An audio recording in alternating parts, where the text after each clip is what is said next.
హరే కృష్ణ దండత్నామాలు అందరి భక్తులకి స్వాగతం. ఈరోజు మన శ్రీమద్ భాగవతం చర్చలోకి. మనం ఈరోజు చర్చ మొదలుపెట్టే కన్నా ముందు మంగళాచరణ చేసుకొని తర్వాత చర్చను ఆరంభిద్దామంట. ఓం అజ్ఞానతిమిరంధస్య జ్ఞానాంజనశలాకయా చక్షోరన్మిళితం యేన తస్మై శ్రీగురవే నమః. శ్రీచైతన్యమనోభీష్టం స్థాపితం యేన భూతలే స్వయం రూపः కదా మह्यं దదాతి స్వపదాంతికం. వందేహం శ్రీగురూన్ శ్రీయుతాపదకమలం శ్రీగురూన్ వైష్ణవాంశ. శ్రీరూపం సాగ్రజాతం సహగణా రఘునాథాన్వితాం తం సజీవం సాద్వైతం సావధూతం పరిజనసహితం కృష్ణచైతన్యదేవం శ్రీరాధాకృష్ణపాదాన్ సహగణలలితా శ్రీవిశాఖాన్వితాంశ్చ. నమో ఓం విష్ణుపాదాయ నమస్తే సారస్వతే దేవే గౌరవాణీ ప్రచారిణే నిర్విశేషః శూన్యవాది పాశ్చాత్యదేశతారిణే. నమో మహావదన్యాయ కృష్ణప్రేమప్రదాయతే కృష్ణాయ కృష్ణచైతన్య నామినే గౌరత్విసే నమః. హే కృష్ణ కరుణా సింధు దీనబంధు జగత్పతే గోపేశ గోపికా కాంత రాధాకాంత నమోస్తుతే. తప్త కాంచన గౌరాంగీ రాధే వృందావనేశ్వరి వృషభానుసుతే దేవి ప్రణమామి హరిప్రియే. నీలాచల నివాసాయ నిత్యాయ పరమాత్మనే బలభద్రం సుభద్రాభ్యం జగన్నాథాయ తే నమః. వాంఛాకల్పతరుభ్యశ్చ కృపా సింధుభ్య ఏవ చ పతితానాం పావనేభ్యో వైష్ణవేభ్యో నమో నమః. జయ శ్రీకృష్ణ చైతన్య ప్రభు నిత్యానంద శ్రీ అద్వైత గదాధర శ్రీవాసాది గౌరభక్తవృంద. హరే కృష్ణ కృష్ణ కృష్ణ హరే హరే హరే రామ రామ రామ హరే హరే.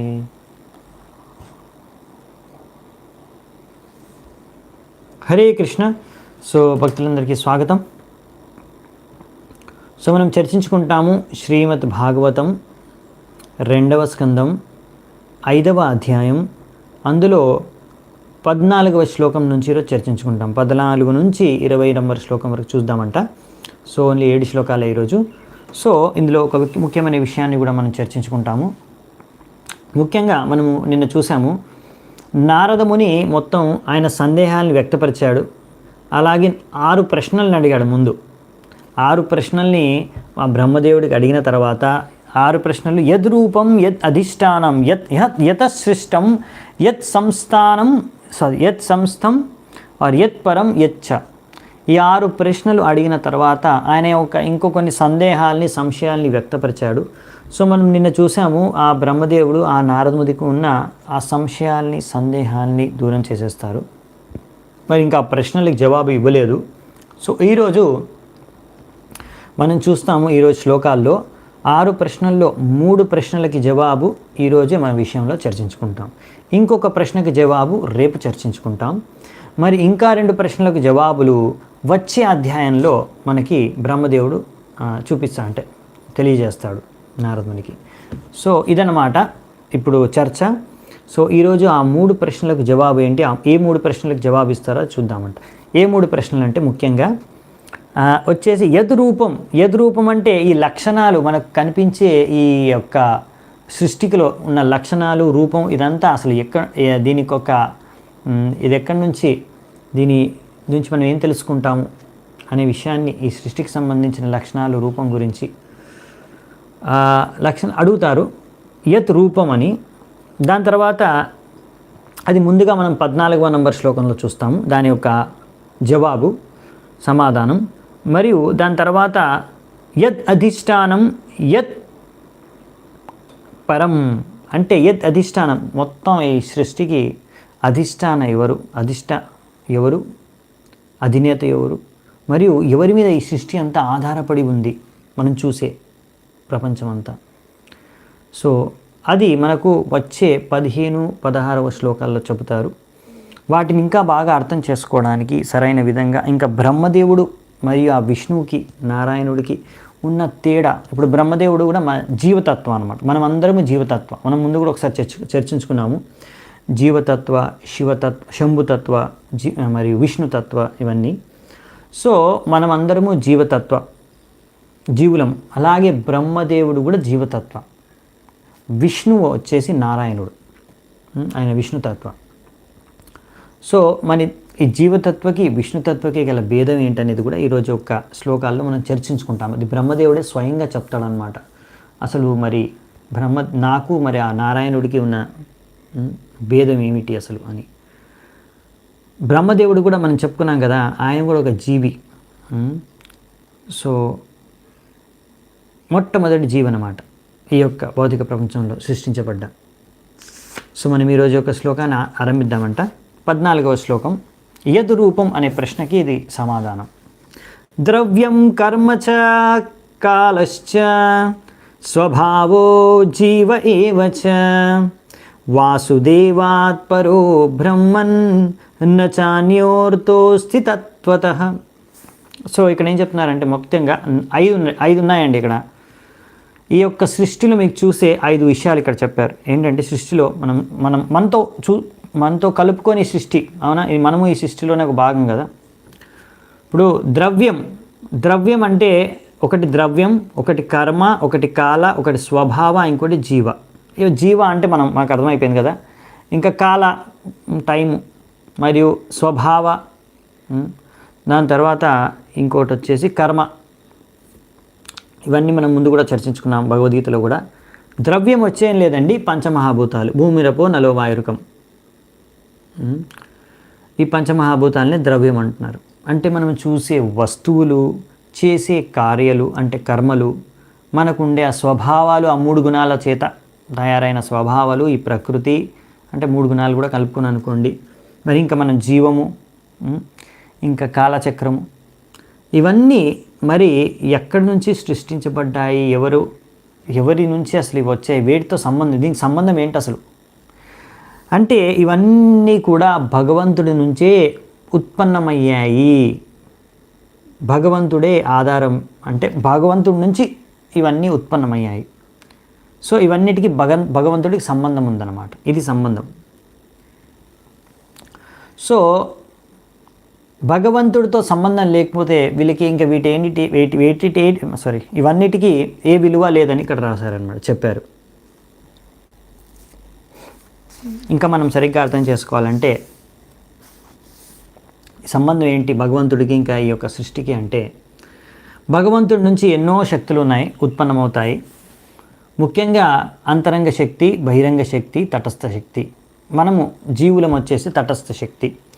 ఈ భౌతిక ప్రపంచం అంతా బహిరంగ శక్తి ద్వారా సృష్టించబడింది. ఆధ్యాత్మిక ప్రపంచం అంతా అంతరంగ శక్తి ద్వారా ఎల్లప్పుడూ శాశ్వతంగా భగవంతుడు అంతరంగ శక్తితో ఆధ్యాత్మిక ప్రపంచంలో నివసిస్తాడు తన ధామంలో. కానీ ఆ భగవంతుడి యొక్క మనం తెలుసుకున్నాం కదా, భగవంతుడి యొక్క శరీరం నుంచి ఎంతో వెలుగు వస్తుంది, అదే బ్రహ్మజ్యోతి. అది మొత్తం సర్వాంతర్యామి, అన్ని చోట్ల వ్యాపించి ఉంది. మరి మనం ఆ బ్రహ్మజ్యోతిని ఎందుకు చూడలేకపోతున్నాం అనే విషయాన్ని కూడా ఇక్కడ మనకు ప్రభుపాదుల వారు తాత్పర్యంలో తెలియజేస్తున్నారు. మంచి ఉదాహరణ ఇస్తున్నారు అన్నమాట. ఇప్పుడు ఇక్కడ ఈ విషయాన్ని మనం ఇంకో శ్లోకం తాత్పర్యంలో చూద్దాము. ఇక్కడ మాత్రం మనము సింపుల్గా అర్థం చేసుకోవడానికి, ఎలాగైతే ఈ శక్తుల్ని భగవంతుడి నుంచి ఎలా ఈ 3 శక్తులు వచ్చాయో, అంతరంగ శక్తి, బహిరంగ శక్తి, తటస్థ శక్తి, 3 భగవంతుడి నుంచే ఉత్పన్నమయ్యాయి. మూడింటి లక్షణాలు వేరైనా, మూడింటి యొక్క లక్షణాలు, కార్యాలు అవన్నీ వేరైనా సరే, మూడింటి యొక్క సృష్టి అంటే జరిగింది, ఉత్పన్నమైంది నుంచి భగవంతుడికి, అంటే వాటికి ఆ మూడింటికి భగవంతుడికి ఒక సంబంధం ఉంది. ఎలాగైతే మనం అగ్ని ఉంటుంది కదా, అగ్ని ఎప్పుడైతే అగ్ని ఉంటుందో, ఆ అగ్ని నుంచి మనకు 3 విషయాలు ఈజీగా తెలుసుకోవచ్చు. అగ్ని ద్వారా ఉత్పన్నమవుతాయి. ఒకటి వేడి, అవునా, అగ్ని ఉందంటే వేడిని ఉత్పన్నం చేస్తుంది. మనం ఆ తాపాన్ని తెలుసుకోగలం, అగ్ని ద్వారా తాపాన్ని మనము అనుభవించగలం. ఇంకొకటి వచ్చేసి వెలుగు. ఎక్కడ అగ్ని ఉంటే అక్కడ వెలుగు ఉండాల్సిందే, లైట్. మరియు ఇంకొకటి, ఆ అగ్ని ఎప్పుడైతే మీరు ఏదైనా కాల్చారనుకోండి, అగ్ని వస్తుందిగా, మంట వస్తుందిగా, దాంతోపాటు కొంచెం పొగ కూడా వస్తుంది, స్మోక్. అంటే ఇప్పుడు ఆ తాపము, పొగ మరియు ఇంకా వెలుతురు, ఈ మూడు అగ్ని నుంచే ఉత్పన్నమవుతాయి. ఎలాగైతే భగవంతుడి నుంచి అంతరంగ శక్తి, బహిరంగ శక్తి, తటస్థ శక్తి కూడా ఉత్పన్నమవుతాయి. ఇదన్నమాట ఒక ఉదాహరణ. ఇంకో ఉదాహరణతో ఇంకా దాన్ని ఇంకా బాగా అర్థం చేసుకుంటాం వచ్చే శ్లోకాల్లో, అప్పుడు చూద్దామంట. సో ఇదన్నమాట సంబంధం ఈ సృష్టికి భగవంతుడికి. సో మరి అందుకనే ఈ యొక్క సృష్టి యొక్క అధిష్ట, అధినేత, ఇంకా ఆధారం అన్నీ భగవంతుడే. నారాయణ పరా వేద దేవనారాయణాంగజ, నారాయణ పరాలోక నారాయణ పరామకా. సో ఇక్కడ ఏం చెప్తున్నారంటే, నారాయణ పరావేద, ఈ వేదాలన్నీ ఎవరి ద్వారా సృష్టించబడ్డాయి? ఆ నారాయణుడే ద్వారానే. మరియు ఇవన్నీ ఎవరి కోసం? ఆ నారాయణుడిని అర్థం చేసుకోవడం కోసమే. అవునా? వేదైశ్చ సర్వేర్ అహమేవ వేద్యం అని కృష్ణుడు అంటాడు భగవద్గీతలో. వేదాల ద్వారా నన్ను అర్థం చేసుకోవడమే ఆ వేదాల యొక్క లక్ష్యం, వేదాలని చదవడం అది. అలాగే దేవ నారాయణాంగజ, నారాయణుడు యొక్క అంగాలన్నమాట దేవతలందరూ. మనం విరాట్ రూపంలో చర్చించుకున్నాం, అవన్నీ మళ్ళీ చూస్తాం రేపటెల్లుండి. సో ఈ దేవతలందరూ కూడా ఈ యొక్క భగవంతుడు ఈ సృష్టి రచించిన తర్వాత ఈ సృష్టిని నడపడానికి ఆ దేవతలందరూ కూడా భగవంతుడికి ఈ రకంగా ఆ నడిపే దాంట్లో సేవ చేసుకుంటూ భగవంతుడికి సేవ చేస్తారన్నమాట. భగవంతుడికి ప్రసన్నం చేయాలి, అదే వాళ్ళ యొక్క లక్ష్యం కూడా. ఎలాగైనా ఈ భగవంతుడి సృష్టిలో ఏదో ఒక సేవ చేస్తూ, ఒక్కొక్కరికి ఒక సేవ ఉందన్నమాట. అంటే ఈ భగవంతుడు ఈ సృష్టిని నడపడానికి భగవంతుడికి అంగాలు, వివిధ అంగాలు ఈ దేవతలు, చేతులు, కాళ్ళు, అలా అన్నమాట. అవన్నీ మనం చూసాం ముందు. ఇంకా నెక్స్ట్ వచ్చేసి నారాయణ పరాలోక, అంటే ఎన్నో లోకాలు ఉన్నాయి కదా, ఇవన్నీ లోకాలన్నీ, ఎన్ని లోకాలు ఉన్నా అన్నీ భగవంతుడి కోసమే.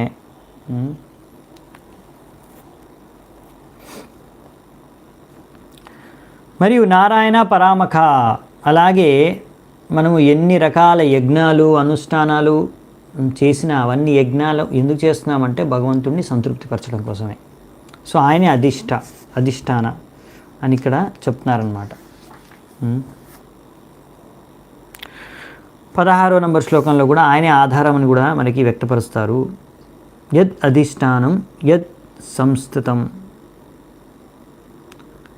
నారాయణ పరో యోగో నారాయణ పరం తపః నారాయణ పరం జ్ఞానం నారాయణ పరాగతి. సో ఇక్కడ ఏం చెప్పారంటే,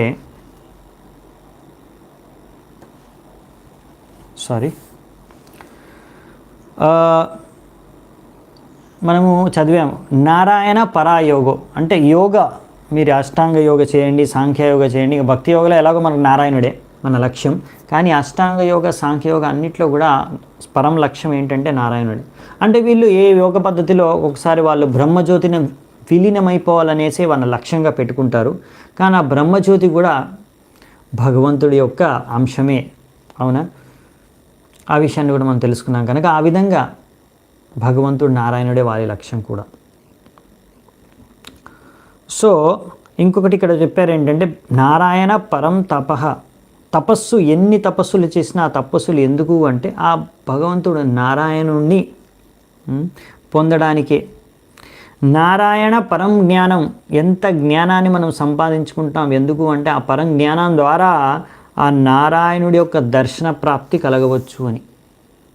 అలాగే నారాయణ పరాగతి, మన గతి పరంగతి, మనం పరంగతి ఏది సాధించాలనుకుంటాం? ఆ భగవంతుడు నారాయణుడి యొక్క లోకానికి వెళ్ళడానికి. సో అలా అన్నమాట, అన్నిటికీ ఆ భగవంతుడు నారాయణుడే ఆధారం, సంస్థ, సమస్తానికి. మరి అన్ని నారాయణుడే సృష్టిస్తే, అన్నిటికీ నారాయణుడే ఆధారం అయితే, మరి అన్నిటికీ అందరికీ నారాయణుడే లక్ష్యం అయితే, మరి బ్రహ్మదేవుడు ఏం చేస్తాడండి? బ్రహ్మదేవుడిని కూడా సృష్టికర్త అన్నారు కదా. మరి బ్రహ్మదేవుడు ఏం పని చేస్తాడు, ఆయన దేనికి? మరి బ్రహ్మదేవుడికి మరి భగవంతుడికి భేదం ఏంటి సృష్టిలో, సృష్టికర్తగా? మరి బ్రహ్మదేవుడికి విష్ణు నారాయణుడికి ఏమైనా భేదం ఉందా? అసలు బ్రహ్మదేవుడు ఎవరు అనే విషయాన్ని ఇప్పుడు బ్రహ్మదేవుడు స్వయంగా చెప్తాడనమాట. అదే ఈరోజు మిగతా విషయాల్లో చూస్తాము. దీని ద్వారా అర్థం చేసుకుంటాం. బ్రహ్మదేవుడు అంటే ఆయన జీవతత్వం అనలాగా ఒక జీవుడు. సో ఒక జీవికి ఆ భగవంతుడికి ఉన్న తేడా ఏంటి అసలు చాలా ముఖ్యమైన విషయం. ఈ విషయాలు కొన్ని మనం భగవద్గీతలో కూడా చర్చించుకున్నాము. కానీ ఇంకా ఇక్కడ మంచి ఉదాహరణ ఇస్తారు ప్రభుపాదులు వారు. ఆయన నుంచి మనం నేర్చుకుందామంట. తస్యాపి ద్రష్టురీశస్య కూటస్థస్యాఖిలాత్మనః సృజ్యం సృజామి సృష్టోహం ఈక్షయైవాభిచోదితః. సో ఇక్కడ ఏం చెప్తున్నారంటే ఆ బ్రహ్మదేవుడు స్వయంగా చెప్తున్నాడు. ఏమంటున్నాడంటే ఆ విష్ణు నారాయణుడు ద్వారా ప్రేరణ నేను పొంది, ఆయన ప్రేరణ ద్వారానే ఆయన సృష్టించిన తర్వాత ఆ సృష్టి ఆధారంగానే ఆ సృష్టిని నేను ఇంకా ముందుకు కొనసాగిస్తూ రచిస్తాను అని. మనము నిన్న ఒక ఉదాహరణ చూసాం కదా, వనమాలి. మరియు ఆయన వనమాలి బీజాన్ని భగవంతుడు సృష్టిస్తాడు.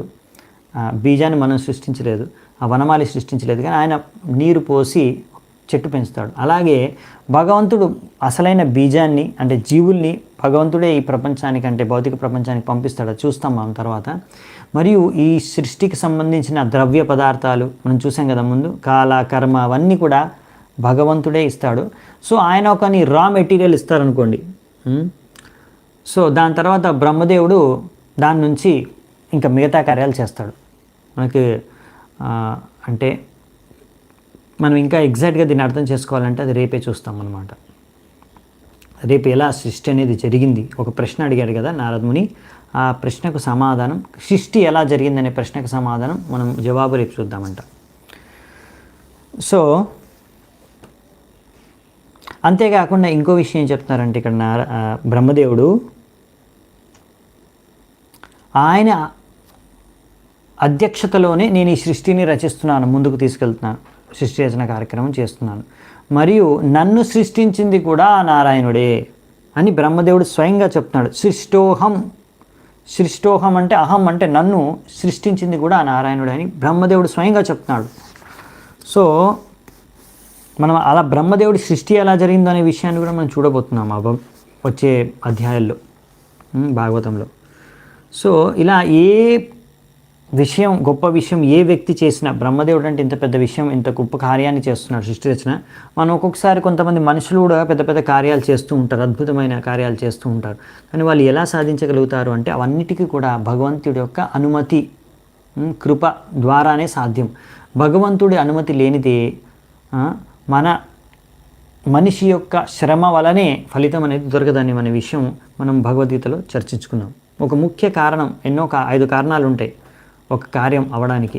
కానీ ఆ 5 కారణాల్లో అన్నిటికన్నా ముఖ్యమైన కార్యం దైవం, భగవంతుడు, ఆయన అనుమతి. అలా ప్రభుపాదులు వారు ఉదాహరణ చెప్తున్నారనమాట. కొలంబస్ అమెరికాని కనిపెట్టాడు, కానీ అమెరికాని కనిపెట్టడానికి ఎలా కనిపెట్టగలడు? భగవంతుడి అనుమతి, కృప ద్వారాని. ఏదో ఆయన ముందు పుణ్యకార్యాలు చేశాడు ముందు ఎప్పుడో. అందుకనే ఈరోజు అతను ఆ కార్యం చేయడానికి గల శక్తి, సామర్థ్యం, అనుమతి భగవంతుడు ఇచ్చాడు ఆయనకి. అవునా? అలాగే బ్రహ్మదేవుడు అంటున్నాడు అనమాట, అన్ని భగవంతుడు యొక్క ఇచ్ఛానుసారంగానే బ్రహ్మదేవుడు కూడా ఈ సృష్టి రచన చేస్తున్నాను అని.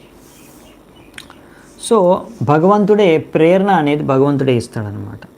దానికి మనకు కావాల్సిన బుద్ధి, తెలివితేటలు, అనుమతి అన్నీ భగవంతుడే ప్రసాదం చేస్తాడు.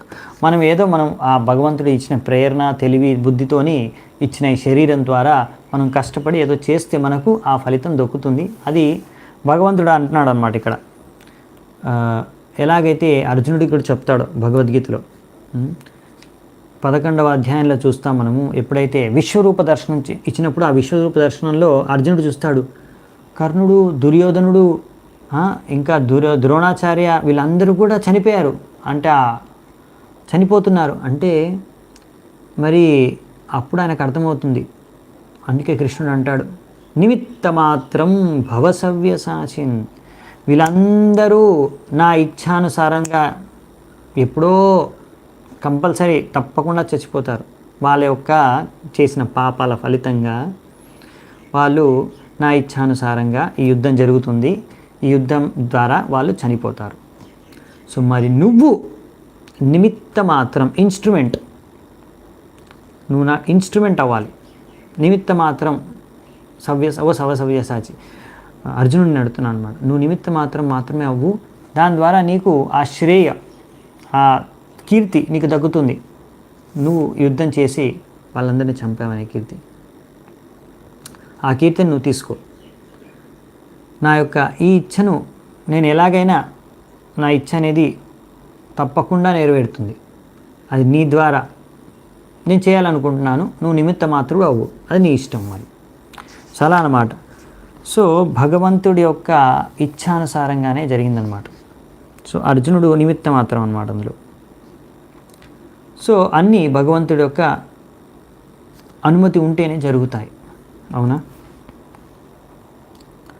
సత్వం రజస్తమ ఇతి నిర్గుణస్య గుణాశ్రయః స్థితి సర్గో నిరోధేషు గృహీత మాయయా విభో.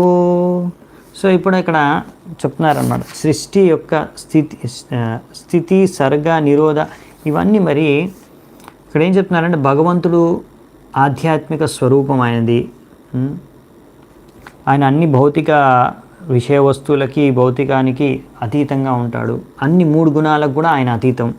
ఆయన కానీ ఈ యొక్క భౌతిక సృష్టి రచన మరియు సృష్టించడానికి, పాలించడానికి, సంహారం చేయడానికి ఈ 3 గుణాలు, సత్వరజతమో గుణాలను ఆయన బహిరంగ శక్తి ద్వారా ఉపయోగించి, స్వీకరించి ఈ యొక్క భౌతిక సృష్టిని చేస్తాడు, పాలిస్తాడు, సంహారం చేస్తాడు అని చెప్పారు.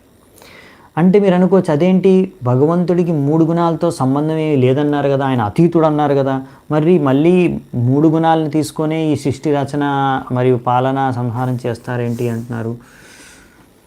సంబంధం ఏంటి మరి? మనకి కూడా మనము 3 గుణాలకు సంబంధం ఉంది. మరి భగవంతుడికి 3 గుణాలకి ఉన్న సంబంధం ఏంటి? అవును, భగవంతుడు 3 గుణాలని సృష్టించాడు. మరియు ఆ 3 గుణాలు భగవంతుడి ఆధీనంలో, అధ్యక్షతలో పనిచేస్తాయి. భగవంతుడికి ఆ 3 గుణాలకి సంబంధం ఏమిటి అంటే, భగవంతుడు ఆయన ప్రభు వాళ్ళందరూ అంటే 3 గుణాలు వచ్చేసి సర్వెంట్స్. ఇక్కడ మనకి ప్రభుపాల్ ద్వారా యూజ్ చేసిన వర్డ్ కనెక్షన్ ఏంటి భగవంతుడికి ఈ 3 గుణాలకి అంటే, మాస్టర్ అండ్ సర్వెంట్స్. భగవంతుడు మాస్టర్ అయితే వీళ్ళందరూ 3 గుణాలు సర్వెంట్స్ అన్నమాట. అంటే భగవంతుడు ఆదేశానుసారంగా ఇవి పనిచేస్తాయి. అంతేగాని ఆ 3 గుణాలు భగవంతుడిని ప్రభావితం చేయలేవు. ఆ విధంగా సంబంధం ఉంది భగవంతుడికి 3 గుణాలకి. కానీ మనకి 3 గుణాలకి సంబంధం ఏంటి? ఈ భౌతిక ప్రపంచంలో 3 గుణాలు, సత్వ రజ తమో గుణాల ఆధీనంలో ప్రభావితమై మనం బద్ధజీవులం అంతా పనిచేస్తున్నాం అన్నమాట. ఈ యొక్క మొత్తం సృష్టిలో అన్ని జీవులు ఆ 3 గుణాల చేత ప్రభావితమై పనిచేస్తున్నాయి, కార్యాలు చేస్తున్నాయి. సో మనం ఏంటంటే 3 గుణాల ఆధీనంలో మనం ఉన్నాము, కానీ భగవంతుడు ఆధీనంలో 3 గుణాలు ఉన్నాయి. అలా అన్నమాట. సో ఇది మనము జీవతత్వకి, ఆ భగవంతుడు విష్ణుతత్వకి భేదం. దీన్ని ఇంకా బాగా అర్థం చేసుకోవడానికి ఒక మంచి ఉదాహరణ ఇచ్చారు. ఏంటంటే భగవంతుడుని ఇక్కడ సూర్యుడితో ఈ ఉదాహరణలో పోల్చి చెప్తున్నారన్నమాట మనకు అర్థం చేసుకోవడానికి. ఎలాగైతే హరే కృష్ణ, ఎలాగైతే భగవంతుడు తన అంతరంగ శక్తి ద్వారా స్థాపితమైన ఆ మొత్తం ఆధ్యాత్మిక జగతంలో, ప్రపంచంలో, ఆధ్యాత్మిక జగతంలో ఆయన నివసిస్తాడు. అవునా? మరియు ఆయన నుంచే ఈ బ్రహ్మజ్యోతి వెలుగు అనేది కూడా వస్తుంది. ఆ వెలుగు ద్వారా మొత్తం అన్ని చోట్ల వ్యాపించి ఉంటుంది, అనంతంగా. కానీ ఆ బ్రహ్మజ్యోతి వెలుగులోనే మరియు భగవంతుడి నుంచే బహిరంగ శక్తి కూడా సృష్టించబడుతుంది. మనం తెలుసుకున్నాం. ఆ బహిరంగ శక్తి ద్వారా ఈ యొక్క భౌతిక ప్రపంచం మహత్తత్వ ఒకటి సృష్టించబడుతుంది. ఎలాగైతే సూర్యుడు కిరణాలు పడి సముద్రం పైన దాని నుంచి ఆవిరై నీళ్లు మేఘాలు తయారవుతాయి, మబ్బులు తయారవుతాయి. మనం చూస్తాం ఆ మబ్బులు ఉంటాయి మేఘాలు ఆకాశంలో. అప్పుడప్పుడు ఆ మేఘాలు ఆ సూర్యుడిని కూడా మన దృష్టి నుంచి కప్పేస్తాయి. మనం చూడలేకపోతాం అప్పుడప్పుడు సూర్యుడిని. ఆ మేఘాలు వచ్చేస్తాయి మధ్యలో. మనకేమనిపిస్తుంది అంటే మేఘాలు సూర్యుడిని కూడా నిలిపివేశాయి, ఆ సూర్యుడిని కూడా సూర్యకిరణాలని నిలిపివేశాయని. కానీ ఆ మేఘాలు సూర్యుడిని ఏమైనా చేయగలవా? సూర్యుడి ద్వారానే మేఘాలు సృష్టించబడ్డాయి, కానీ మేఘాలు సూర్యుడిని ఏమీ చేయలేవు. కానీ మనకేమనిపిస్తుంది అంటే సూర్యుడిని కూడా ఆ మేఘాలు అనేవి కప్పేశాయని. కానీ అది సూర్యుడిని కప్పేలేదు, మేఘాలు మన కళ్ళను కప్పేశాయి సూర్యుడిని చూడకుండా. అవునా? సో అలాగే ఈ యొక్క బహిరంగ శక్తి 3 గుణాలు ఏవైతే ఉన్నాయో ఇక్కడ, ఈ బహిరంగ శక్తి ద్వారా ఈ భౌతిక సృష్టి అనేది జరుగుతుంది. ఈ బహిరంగ శక్తి అనేది ఒక మబ్బు, మేఘం లాంటిదన్నమాట. ఈ యొక్క బ్రహ్మజ్యోతి వెలుగులో ఈ యొక్క మబ్బు ఒకటి ఉంటుంది, మేఘం. అందులో మనం ఉన్నాం ఇప్పుడు. అందుకే మనకు ఆ భగవంతుడు కనిపించట్లేదు, మనం భగవంతుడిని చూడలేకపోతున్నాం. ఎలాగైతే సూర్యుడిని మనము మేఘాలు అడ్డుకుంటాయో చూసుకోకుండా, అలాగే ఈ బహిరంగ శక్తి ద్వారా నిర్మితమైన ఈ యొక్క భౌతిక ప్రపంచంలో దీని ద్వారా మనం ఆ భగవంతుడిని చూడలేకపోతున్నాం, దర్శించుకోలేకపోతున్నాం. సో ఈ విషయాన్ని మనం అర్థం చేసుకోవాలన్నమాట. కార్యకారణ కర్తృత్వే ద్రవ్యజ్ఞాన క్రియాశ్రయా బధ్నంతి నిత్యదా ముక్తం మాయినాం పురుషం గుణా. ఈ 3 గుణాలు మనం ఎలా బందీ చేసేస్తున్నాయో ఇక్కడ రాశారనమాట. ఈ 3 గుణాలు ఇంకా రకరకాల రూపాల్లో మనకు కనిపిస్తాయి. 3 గుణాల ప్రభావంతోనే ఈ యొక్క సృష్టిలో ఉన్న వస్తువులు మరియు జ్ఞానం, భౌతిక జ్ఞానం, భౌతిక వస్తువులు, భౌతిక కార్యాల ద్వారా ఇంకా ఈ 3 గుణాలు మనకు కనిపిస్తాయన్నమాట. వాటి యొక్క ప్రభావం, వాటి ప్రభావం ద్వారా ఈ 3 కార్యాల ద్వారా అసలు మనము ఆ భగవద్ధామంలో ఉండాల్సిన ముక్త జీవిగా అక్కడ ఉండాలి. కానీ ఇప్పుడు బద్ధజీవిగా ఇక్కడ ఎందుకున్నాము అంటే ఈ 3 గుణాల ద్వారా వాటి ద్వారా ఈ స్థాపించబడ్డ ఈ యొక్క కార్యాలు మరియు జ్ఞానం మరియు వస్తువులు ద్వారా మనము బద్ధజీవులుగా ఉండి ఈ భౌతిక ప్రపంచంలో ఉన్నామంట. దాని ద్వారా ఎన్నో రకాల కార్యాలు చేసి దానికి కారకులుగా మళ్ళీ దానివల్ల కర్మఫలాల్ని అనుభవిస్తూ ఈ యొక్క భౌతిక ప్రపంచంలోనే తిరుగుతూ ఉన్నామన్నమాట. అది సమస్య. ఇంకా లాస్ట్ శ్లోకం చూసి ముగిద్దామంటే ఈరోజు. సయేషా భగవాన్ లింగై స్త్రిభిరేతేరదోక్షజః స్వలక్షితా గతిర్బ్రహ్మన్ సర్వేషాం మమ చేశ్వరః. సో ఈరోజు ఏం చెప్తున్నారంటే, ఈ శ్లోకంలో ఏం చెప్తున్నారంటే, సో అందుకనే నారదుడికి చెప్తున్నాడు బ్రహ్మదేవుడు, ఓ నారదా, ఓ బ్రాహ్మణ నారదా, ఆ భగవంతుడు మన యొక్క ఇంద్రియాలు, భౌతిక ఇంద్రియాల ద్వారా మనం ఆ భగవంతుడిని అందుకే దర్శనం చేసుకోలేము ఈ కారణం ద్వారా. ఎందుకంటే భగవంతుడు మనం ఇంకా ఈ భౌతిక ప్రపంచంలో 3 గుణాల ద్వారా బందీ అయిపోయి ఆ మబ్బు లోపల ఉన్నాం మనం. సో మనం ఇంకా భగవంతుడిని, ఆ సూర్యుని దర్శనం చేసుకోలేము. అలాగే ఇప్పుడు స్మరిస్తానమాట. కానీ ఎందుకంటే భగవంతుడు ఈ యొక్క 3 గుణాలకు అతీతంగా ఉన్నాడు ఆయన, అందుకని మనం దర్శనం చేసుకోలేము. కానీ ఇవన్నీ కూడా భగవంతుడి నియంత్రణలోనే మొత్తం భౌతిక ప్రపంచం కూడా, సృష్టి కూడా 3 గుణాలు కూడా ఉన్నాయి అని ఇక్కడ చెప్తున్నారనమాట. బ్రహ్మదేవుడు సర్వేషాం మమ చేశ్వరః. సో నాతో పాటు నన్ను కూడా భగవంతుడే నియంత్రిస్తున్నాడు, ఈ యొక్క సృష్టిని కూడా ఆయన్ని నియంత్రిస్తున్నాడని ఇక్కడ మనకి చెప్తున్నారనమాట. సో ఇంకొక విషయాన్ని ఇక్కడ చెప్పారు, ఆ విషయాన్ని మనం చర్చించుకొని ముగిద్దామంట. సో ఇందులో ఏం చెప్తున్నారంటే ప్రభుపాదుల వారు, భగవంతుడికి కొంతమంది ఆరాధిస్తారు కదా నిరాకారవాదులు, అంటే భగవంతుడికి ఏమాత్రం ఆకారం లేదు అనేసి ఆ బ్రహ్మజ్యోతియే భగవంతుడు, ఆ జ్యోతియే భగవంతుడు అని, అంటే భగవంతుడికి ఆకారం ఏం లేదు, ఆ బ్రహ్మం అనేది ఓన్లీ ఆ జ్యోతి మాత్రమే, బ్రహ్మజ్యోతి మాత్రమే అని పూజించే వాళ్ళు, ఆరాధించే వాళ్ళు భగవంతుడికి ఆకారాన్ని స్వరూపం ఉందని స్వీకరించరు వీరు. ఇలాంటి వారు ఎందుకు ఆ భగవంతుడిని అలా స్వీకరించలేకపోతున్నారంటే అది భగవంతుడి యొక్క యోగమాయ శక్తి ద్వారా. అంటే యోగమాయ అది కప్పేస్తుందన్నమాట వారి యొక్క దృష్టిని, ఆలోచన, ఇంకా అర్థం చేసుకునే శక్తిని, భగవంతుడి స్వరూపాన్ని. అదనమాట. సో ఇదండి ఈరోజు విషయం. ఈరోజు మనం చిన్నగానే ఉంది మంది. రేపు మనము ఆ సృష్టి ఎలా జరిగిందనేది విస్తృతంగా చర్చించుకుందాం. సో ఇక్కడే ఈరోజు చర్చను ముగిద్దామంట. మీ అందరికీ చాలా చాలా ధన్యవాదాలు. హరే కృష్ణ. గ్రంథరాజ్ శ్రీమద్ భాగవతం కీ జై. సంవేద గౌర భక్త వృంది కీ జై. నితాయ్ గౌర్ సీతనాథ్ ప్రేమానంది. హరి హరి బోల్.